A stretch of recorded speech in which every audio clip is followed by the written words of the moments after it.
Estamos iniciando mais uma edição do Projeto Espiritologia, trazendo hoje, através desse curso básico intensivo de Espiritologia, uma temática que com certeza será de grande interesse de todos vocês: livre-arbítrio e determinismo divino. Ou existem? Esta é a pergunta que você faz, que todos nós estamos fazendo todos os dias. 259. De fato de pertencer ao Espírito à escolha do gênero de provas que deve sofrer aqui, seguir-se-á que todas as tribulações que experimentamos na vida, nós as prevenimos e a buscamos? Todas não. Porque não escolhestes e previstes tudo que vos sucede no mundo, até as mínimas coisas. Elas não existem ainda. O futuro não existe, meu. Se você ocupar do futuro, você só se ocupa dele do presente. O passado não existe mais. E se você se ocupar do passado, você só se ocupa dele do presente. Então, todas não podem, porque não escolheste e previsto tudo que vos sucede no mundo. Estou aqui agora. Um avião pode cair sobre a minha casa? Bom, eu não previ isso, certo? Nós somos sujeitos às vicissitudes da existência corporal. Isso. Pode cair agora um raio, uma faísca sobre a minha casa e me matar, meu corpo? Não está escrito. Nós somos sujeitos às vicissitudes, ao frio, ao calor, ao vento, à chuva, ao fogo, ao terremoto, ao tufão, a maremoto, isso, as queimadas que estão matando muita gente, tá? Até as mínimas coisas. Escolhedes apenas o gênero das provações que nós haveremos de passar, que são muitos. As particularidades correm por conta da posição em que vos achais. Então, sabe aquelas situações muito particulares? É da posição que eu me ocupo. Eu estou sujeito a essa ou aquela situação, como consequência de que nós nos achamos. São muitas vezes consequências das vossas próprias ações, da nossa incoerência, de nós infringirmos as leis naturais, de bater contra ela. Sofremos o impacto desta ação contra a outra ação. É nós mesmos. É contra nós mesmos. É contra mais ninguém. Viu? A reação virá. Escolhendo, por exemplo, nascer entre malfeitores, sabia o espírito que haveria arrastamento. E ele estaria exposto a esse arrastamento. Ignorava, porém, quais os atos que ele deveria poder praticar. Ele não sabe ainda. Mas sabendo, né, de que ele estaria entrando numa família onde tem um alcoólatra, o pai é alcoólatra, a mãe é alcoólatra, e poderia concorrer para amanhã tornar-se um alcoólatra também. Ignorava, porém, mais que quais os atos que eles viriam praticar. Desconhecia. Ainda não aconteceu, está para acontecer. O nosso mundo de probabilidade. Esses atos resultam do exercício da sua vontade, do seu livre-arbítrio, do seu senso moral, das suas atitudes. Viu agora? A partir do momento que você tem vontade e livre-arbítrio, você pode agir. Só que você vai ter que assumir as consequências de cada atitude, cada ação, que a reação é sua, fica com você, não fica com o outro. Sabe o espírito que, escolhendo tal caminho, terá que sustentar lutas de determinada espécie?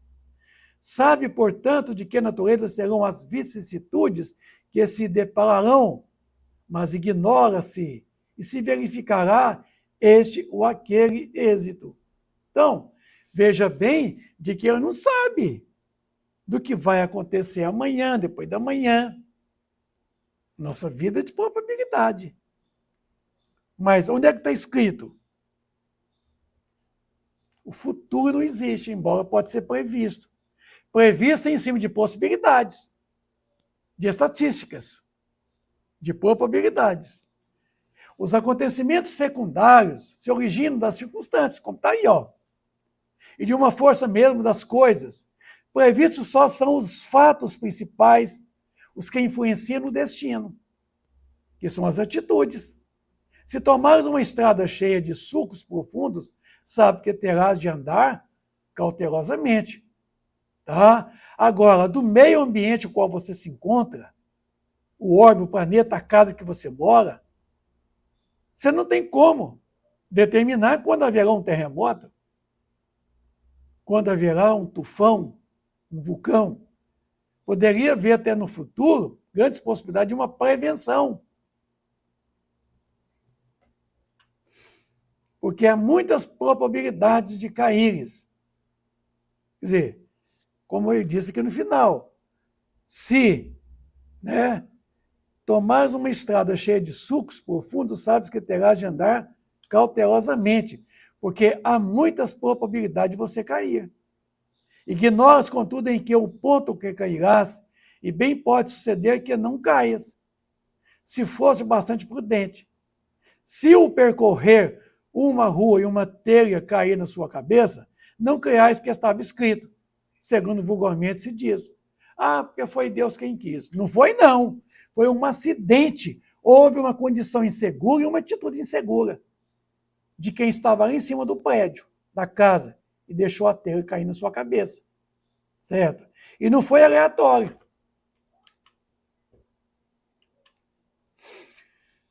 Para entender de forma mais acentuada, há determinismo e livre-arbítrio ao mesmo tempo na existência humana? Livro Consolador de Emmanuel, pergunta 132.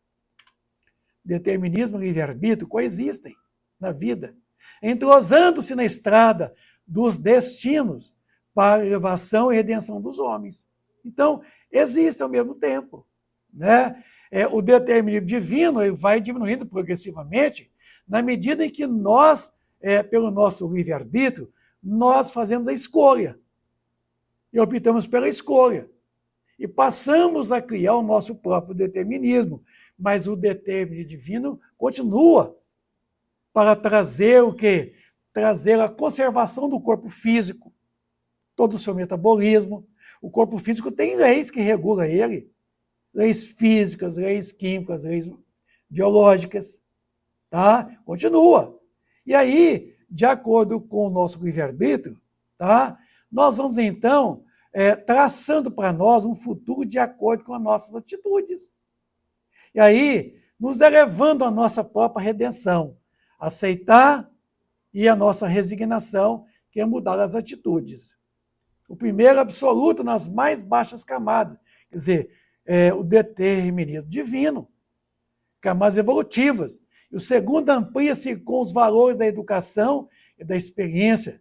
Quanto mais consciente se torna pela educação, mais responsável nós haveremos de ser, se nós não estamos.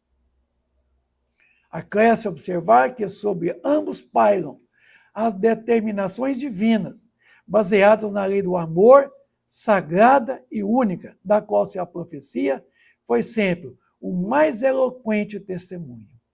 Então, veja bem que estas leis, tá, já estão aí fundamentadas em cima do princípio do amor, certo? Amor é lei. A gente confunde muito o amor com afetividade. Amor é lei. Ele chegou aqui e disse, amarás a Deus sobre todas as coisas e ao próximo como a si mesmo. Aí está toda a lei e os profetas. Lei é isto que nós estamos falando. Não verificais atualmente as realizações previstas pelos emissários do Senhor há 4 milênios no divino simbolismo das Escrituras? Vocês não sabem? Velho judaísmo, né? Cristianismo, hoje espiritismo. Aí, de acordo com a nossa condição instintiva, a nossa condição de poder, inteligência racional, certo? nós vamos então ter a vontade própria e teremos um pensamento continuado. E mais acima de tudo, o livre-arbítrio, a liberdade no ato da escolha. E o senso moral, que é a contrapartida dele. Aí eu passo a criar o meu autodeterminismo. Eu determino para mim a cada atitude, a cada ação corresponder a uma reação. De idêntica intensidade em sentido contrário. Só que essa intensidade ela não vem de uma vez. Ela vem parceladamente. Estabelecida a verdade que o homem é livre na pauta de sua educação e de seus méritos, na lei das provas, cumpre-nos reconhecer que o próprio homem, à medida que se torna responsável, organismo determinativo da sua existência, agravando-o ou amenizando os rigores, até poder se elevar de forma definitivamente aos planos superiores da obra do Criador, o universo. Viu agora? É uma caminhada. É a nossa meta. Então vamos lá. Pergunta 133. Havendo o determinismo e o livre-arbítrio ao mesmo tempo na vida humana, como compreender essa palavra dos guias espirituais quando afirma não lhe ser possível influenciar a nossa liberdade? Não devemos esquecer que falamos da expressão corpórea, em que se tratando de determinismo natural que prepondera sobre os destinos humanos. Então é o seguinte, os bons não exercem nenhuma influência sobre as nossas atitudes.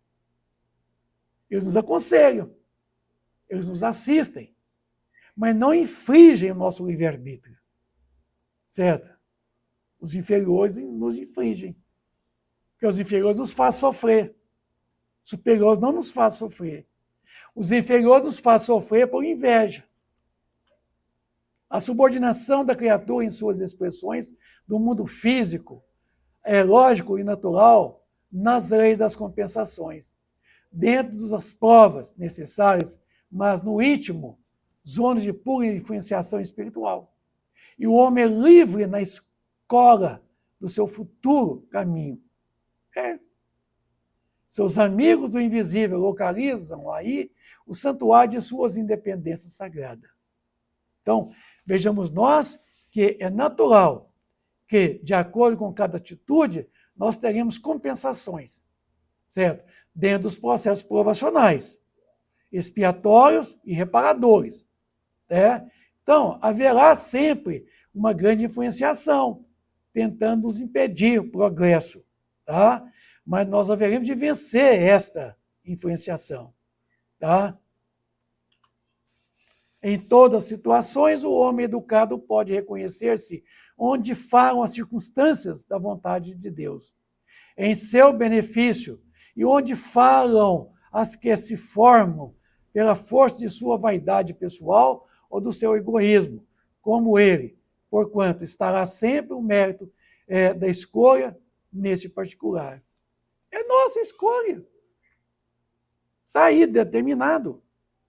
A nossa meta é a evolução. É o progresso intelectual e moral. Agora, quer demorar? Demore. Quer avançar? Avance. 134. Como pode o homem agravar ou amenizar o determinismo de sua vida? A determinação divina, a sagrada lei universal é sempre a do bem e da felicidade para todas as criaturas. Agora, se você quer fugir da regra, você é livre. No lar humano não vedes um pai amoroso e ativo, como um largo programa de trabalhos pela ventura dos filhos, e cada filho cessado o esforço da educação na infância, na preparação para a vida, não deveria ser um colaborador fiel da generosa providência paterna pelo bem de toda a comunidade e da família? Portanto, a maioria dos pais humanos deixam a terra sem ser compreendido, apesar de todo o esforço despendido na educação dos filhos. Porque os filhos não reconhecem, os filhos são ingratos aos pais. Nesta imagem muito frágil, em comparação com a paternidade divina, temos um retrato, um esmile da situação. o espírito que, de algum modo, já armazenou certos valores educativos, é convocado para este ou aquele trabalho, de poder repassar, de responsabilidade junto de outros seres em provação, rude, quer dizer, repartir com os filhos o que outrora recebera, certo? Em busca de quê? Do conhecimento para a aquisição da liberdade. Este trabalho deve ser levado a efeito na linha reta do bem, de modo que esse filho seja bom cooperador do seu Pai Supremo, que é Deus. Tá? Aquilo que os meus pais fez por mim, eu farei pelos meus filhos, pelos meus netos. O administrador de uma instituição, o chefe de uma oficina, o escritor de um livro, o mestre de uma escola, tema de sua parcela da independência para colaborar na obra divina. Recebeu, deve doar, né? É dando que recebe. E deve retribuir a confiança espiritual que lhes foi deferida. Os que se educam e conquistam direitos naturais inerentes à personalidade deixam de obedecer de modo absoluto. Então, no determinismo da evolução, porquanto estarão aptos a cooperar no serviço das ordenações, podendo criar circunstâncias para a marcha ascensional dos seus subordinados, dos seus filhos, seus irmãos de caminhada, os irmãos em humanidade, no mecanismo da responsabilidade e da consciência esclarecida. Neste trabalho de ordenar com Deus, o filho necessita considerar o zelo e o amor paternos, a fim de não desviar da sua tarefa de caminho reto.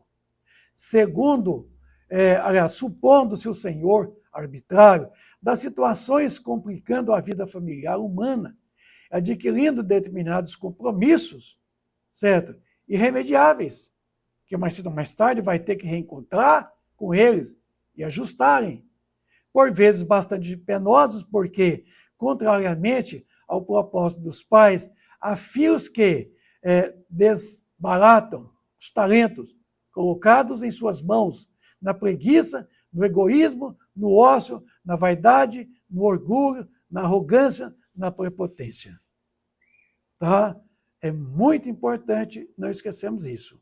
Honrarás o teu pai e tua mãe para teres uma dilatada vida sobre a terra. Daí a necessidade de concluirmos com a apologia da humanidade, salientando que o homem que atingiu certa parcela de liberdade está retribuindo a confiança do Senhor, Deus Pai Todo-Poderoso, sempre que age com a sua vontade e sua misericórdia sábia, reconhecendo que seu esforço individual vale muito, não por ele, mas pelo amor de Deus, que o protege e ilumina na edificação da sua obra imortal. Todas as nossas ações resultará um retorno, um efeito sobre nós mesmos, com a mesma intensidade da ação praticada em relação aos outros. Sentido contrário. Verdade que a reação, certo, virá, mas não será com a mesma intensidade, de forma assim, total, de pronto, de imediato. Deus não coloca fardo pesado em ombros fracos. A questão do determinismo ainda, pergunta 135 do livro Consolador. Se o determinismo divino do bem, conforme já foi dito aqui, que é a lei do amor, quem criou o mal? Boa pergunta, né? Vamos ver o que Emmanuel responde. O determinismo divino se constitui de uma só lei, que é a do amor para a comunidade universal. Viu? Todavia, confiando em si mesmo, mais do que em Deus, o homem transforma sua fragilidade em foco de ações contrárias a essas mesmas leis. Pá! Batendo de frente contra elas, efetuando deste modo uma intervenção indébita na harmonia divina. As leis naturais, que está escrita onde? Na própria consciência, pergunta 621 do Livro dos Espíritos. Eis o mal. Quem criou o mal? O homem. Então, o mal não existe. O mal é o bem que ainda não chegou. O mal é a ausência do bem. Como a escuridão, a penumbra é a ausência da luz. A luz existe. A penumbra não. A escuridão não. Ao apagar da luz vem a escuridão. Certo? O não fazer o bem constitui-se um mal. Responderemos por todo o mal que haja decorrido de não ter feito bem, quando nós poderíamos ter feito bem, nós não fizemos por omissão. Pergunta 642 do Livro dos Espíritos. Alguém fala assim, eu sou uma pessoa tão boa. Por quê? Eu não faço mal a ninguém. Ah, que mané boa. O não fazer o mal não constitui ser bom. Certo? É preciso fazer o bem. Não basta não fazer o mal, é preciso fazer o bem. Tá? Não fazendo o bem, eis o mal. O mal é uma consequência de nossas atitudes. Urge recompor os elos sagrados dessa harmonia sublime. Eis o resgate, a expiação, as provações, as reparações. Vede, pois, que o qual, essencialmente considerado, não pode existir para Deus, em virtude de poder representar um desvio do homem, sendo zero na sabedoria e na providência divina, o mal. Então Deus não criou o mal. O mal são as nossas atitudes que não é do bem, são contrárias ao bem. O Criador é sempre Pai generoso e sábio, justo, amigo, considerando os filhos transviados como incursos em várias experiências, em vastas. Mas, como Jesus e os seus prepostos são seus cooperadores divinos, e eles próprios instituem as tarefas contra o desvio dos criaturas humanas, focalizam os prejuízos do mal com a força de suas responsabilidades educativas. Vem nos trazer a mensagem de nossa libertação espiritual, a fim de que a humanidade siga retamente o seu verdadeiro caminho para Deus. Paulo de Tarso aos Gálatas, não erreis, não se deixe escarnecer, porque tudo que o homem semear, isso também se fará. Lei de causa e efeito, a cada um segundo as suas obras. Mateus 16, 27. Não julgueis a fim de que não sejais julgados, porque vós sereis julgados segundo o houverdes julgado os outros. E se servirá para convosco da mesma medida da qual servistes para com eles. Sereis medido com a mesma medida que medirdes o outro. Lei de causa e efeito. Entre a dor física e a dor moral, qual das duas faz vibrar mais profundamente o espírito humano? Pergunta 239 do livro Consolador de Emmanuel. Podemos classificar o sofrimento do espírito como dor realidade, e o tormento físico, quer dizer, a dor física de qualquer natureza, como dor ilusão. Em verdade, toda a dor física colima o despertar da alma para os seus grandiosos deveres, quer dizer, desperta, né? Seja como expressão expiatória, como consequência dos abusos humanos ou como advertência da natureza material ao dono de um organismo. Mas toda dor física é um fenômeno, enquanto que a dor moral, ela é a essência. Ela é durante e ela é depois. Daí a razão porque a primeira passa, quer dizer, a dor física. Você toma anestesia, o analgésico, ela passa. E a dor moral, certo? Passa e se faça acompanhar das transições de morte dos órgãos materiais. Só a dor espiritual é bastante grande e profunda para promover o luminoso trabalho de aperfeiçoamento e da redenção da criatura humana. Porque é a dor essência. Então, a dor, o sofrimento, certo? É escolha nossa. Inclusive, o sofrimento é escolha. A dor é um processo do próprio universo, da vida, é uma contingência. Mas o sofrimento é atitude, é escolha, é liberdade de poder fazer e faz. Plantou, tem que colher. Então, qual a diferença entre provação e expiação? 246 do livro Consolador de Emmanuel. A provação é a luta que ensina o discípulo rebelde e preguiçoso a estrada, né, do trabalho e da edificação espiritual. Quer dizer, é a luta que nós estamos travando conosco mesmo. Porque nós somos rebeldes, nós somos preguiçosos e precisamos de lutar para travar essa luta nessa estrada da edificação espiritual, da construção, do aperfeiçoamento, da nossa evolução, do nosso progresso intelecto-moral. A expiação é uma pena imposta ao malfeitor que comete um crime. E quem impõe essa pena, de acordo com a lei de causa e efeito? O próprio, o agente, certo? Ele é a causa. Ele teve a liberdade da escolha, ele escolheu o erro. Então, a expiação é uma pena que você vai ter que poder fazer reparando-a, sofrendo de novo as consequências. Haverá uma sentença, e a sentença é: agora você vai poder expiar. Você vai poder sentir na própria carne a dor que você levou o outro a sofrer. A humilhação que você humilhou os outros ontem. A miséria que você deixou os outros lá atrás. É a expiação, certo?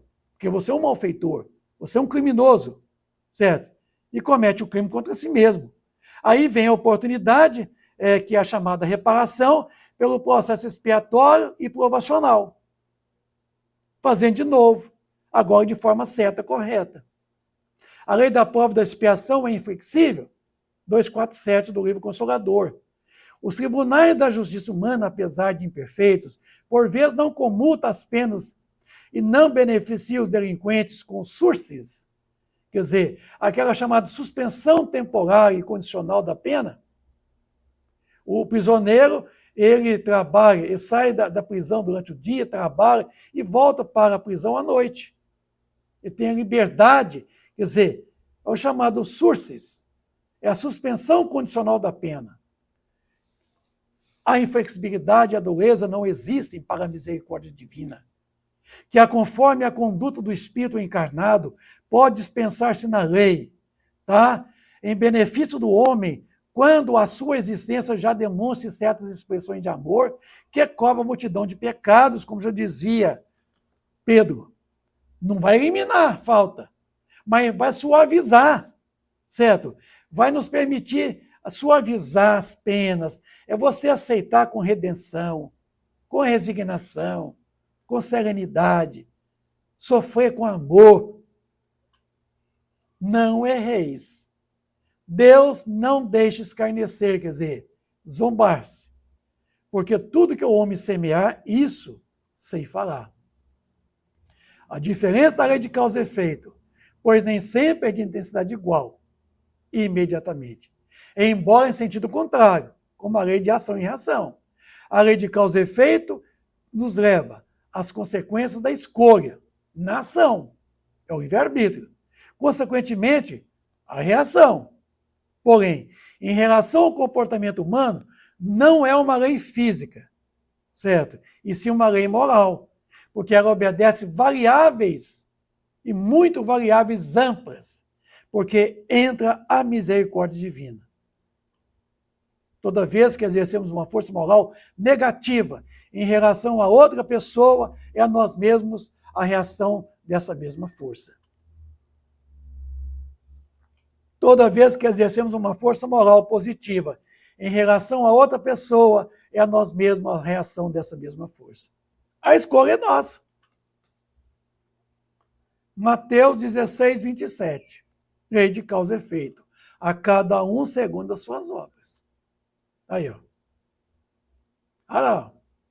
Tem uma coisa que não volta, é o pensamento, é as oportunidades e a flecha. Tá? Não está gostando do que está recebendo? Começa a modificar o que você está mandando, está emitindo. Pensamentos, palavras, ações, viu? Tá aí, ó. Segundo as suas obras. Causa e efeito. Tá? Já expliquei ação e reação, que toda ação corresponde a uma reação de idêntica intensidade, sentido contrário. Terceira lei de Newton. Tem 5 bolas aí. Agora, olha só. Se eu largar uma delas, uma volta. Se eu largar duas, duas voltam. Vamos supor que eu largue 3. Será que eu vou derrubar só as 2? Não, se eu largar 3, eu recebo 3 de volta. Agora, se eu largar 4, eu recebo 4 de volta. Viu? Isso é uma lei. Energia vai, energia volta. E é igual e oposta. Você recebe a mesma coisa que você coloca. A lei de causa e efeito. Se você não está contente com o que você está recebendo, é melhor você se concentrar no que você está dando. Bonito, né? Lei de ação e reação prevê que toda ação corresponde a uma reação de igual intensidade em sentido contrário. Isaac Newton. Você manda uma bola.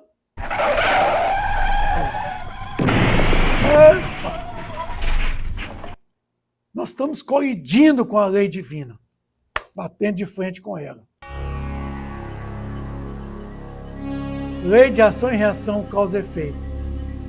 A lei de ação e reação é igual a causa e efeito? A diferença da lei de causa e efeito, pois nem sempre a intensidade é igual imediatamente, mas que vem a reação. Embora em sentido contrário. Mas não vem aquela reação brusca como foi o impacto. Certo? Porém, em relação ao comportamento humano, não é uma lei física, e sim uma lei moral. E ela vai obedecer variáveis muito amplas, porque entra o livre-arbítrio e o senso moral e a misericórdia divina. Por isso que a lei de causa e efeito é diferente da lei de ação e reação.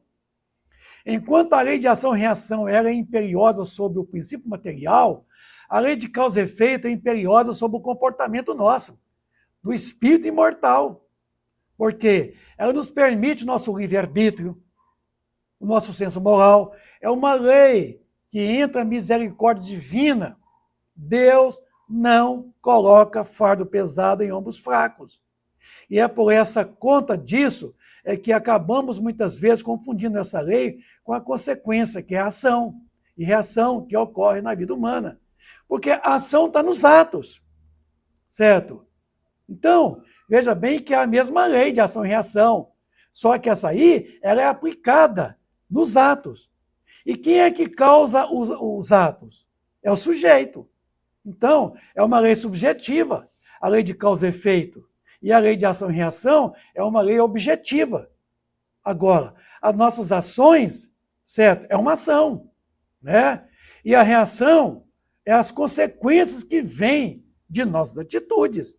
Então, apesar de uma depender da outra, são coisas diferentes na hora de aplicar. A lei de ação e reação se aplica ao princípio material, certo? Mas ela está também nas atitudes, ela também está nos pensamentos, nas palavras e nas ações nossas, certo? Porque a ação é o sujeito, tá? E a reação é do próprio. Então, ele é objeto, certo? E causa, ao mesmo instante, do sofrimento. Causa e efeito é uma lei que funciona para todos os homens. Ela é subjetiva. Ela se aplica aos pensamentos, às palavras, às ações, o comportamento do espírito imortal, pois nós possuímos a liberdade de fazer as nossas escolhas, o livre-arbítrio. Na vida nada fica sem respostas. Tá? Ou seja, essa é uma consequência do livre-arbítrio. Já ação e reação é a representação do nosso comportamento, o resultado perante esta lei. O exemplo para explicar isso é que, quando temos ação de fazermos algo para o outro, o que é uma escolha nossa, pois somos livres para escolher o que fazemos, algo ou não, ligando isso à causa. Automaticamente teremos de acatar, certo, a reação dessa atitude, que está ligada ao efeito, que terá em nossa vida. Pode parecer a mesma coisa, mas não é na forma como aplica a aplicação. Em que direção você está? Em que direção eu estou caminhando? Hein? Em que direção estamos caminhando? Se você não sabe aonde quer chegar, qualquer direção te levará até lá. É preciso saber, certo? Aonde nós queremos chegar. O objetivo da evolução, do progresso, o intelecto moral, a finalidade nossa do progresso. Tá? Às vezes estamos na contramão e não percebemos por causa do nosso orgulho que nos cega, que vem obstruir as nossas percepções. Na existência corporal em que nos encontramos, temos várias direções a ser seguidas, várias oportunidades. Cabe a nossa escolha. Somos livres para a tomada de decisões, só que precisamos ter certeza que a direção tomada, certo, de decisões, certo, é preciso melhorar para nós, certo? Porque a reação será de acordo. É preciso que a gente pense um pouco, entende? Porque para cada atitude haverá uma reação. Paulo de Tarso aos Coríntios, certo? Versículo 23 a 25, ele diz, ele retorna assertivo dizendo, todas as coisas me são lícitas, mas nem todas as coisas me convêm. Todas as coisas me são lícitas, mas nem todas as coisas me edificam. O que eu quero, isso eu não faço. O que eu não quero, isto acabo fazendo. A vantagem da lei de causa e efeito em relação à ação e reação, certo? A lei de causa e efeito é que temos a possibilidade de fazermos a escolha, de optarmos, certo? No caso da lei de ação e reação, não tem como opção, não tem escolha. Bateu lá, volta. Já na causa e efeito, nós temos liberdade da escolha.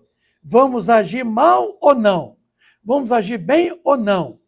É consequência imediata e direta, a lei de ação e reação. A lei de ação e reação está diretamente ligada ao princípio puramente material. É exclusividade, enquanto que a lei de causa e efeito está ligada diretamente ao princípio espiritual, que nós somos, estando nós na condição de espírito. Então, as ações humanas levam às consequências, nada ficará sem resposta. Quer mudar?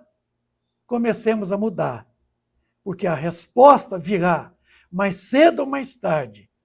Se não está gostando da vida que está levando, comecemos aqui agora a planejar novas atitudes, novos pensamentos, novas palavras, novas ações. Porque uma lei de causa e efeito, ela está em nossa vida, na vida do espírito imortal. Que o determinismo divino, ele existe, ele coexiste, e de acordo com o que ele foi criado, para poder fazer com que o princípio inteligente do universo saísse da sua completa ignorância e atingisse a ascensão espiritual, que nesse vórtice que nós estamos aí, a gente pudesse realmente progredir, que é caminhar à frente em qualquer direção, e que evoluir é caminhar à frente e acima. Como está aí a demonstração. Está vendo? Estamos progredindo porque estamos caminhando à frente e evoluindo porque nós estamos caminhando acima. Isso chama-se evolução. Caminhar à frente é progresso. Caminhar à frente e acima é evolução. Porque na linha do tempo, do espaço, o espírito imortal é comparado a uma ave que voa com duas asas. O espírito com a asa do conhecimento e a asa do amor. A ascensão espiritual só se dá pelas duas asas do conhecimento e do amor, que se chama sabedoria. E para lá é que nós vamos atingir a plenitude da felicidade que nós almejamos. A evolução. Aí, meus amigos do Ideal Espírita, façamos isso. E a nossa vida se transformará numa bênção de Deus. Que a felicidade, embora ela não está na terra, mas que ela certamente começará na terra, não é amanhã, não é esperar que os outros façam. Façamos nós primeiro. Façamos a nós mesmos. Aproveitemos o ensejo de criarmos uma epopeia de amor em derredor de nossas atitudes. Busquemos a ascensão espiritual. Saiamos dessa preguiça, desse ócio. Trabalhemos pelo bem de nós, dos outros. Trabalhemos pelo progresso, pela nossa ascensão espiritual e dos nossos semelhantes. Que teremos Jesus, nosso mestre, nosso guia, nosso mentor de todos os tempos, a todo instante em nossas vidas. Tenham todos vocês muita paz, muita luz. E em outros momentos nos encontraremos nesse mesmo canal Sempre Vicente para outros assuntos pertinentes. A todos, obrigado, muita paz, muita alegria para todos. Fica com Deus.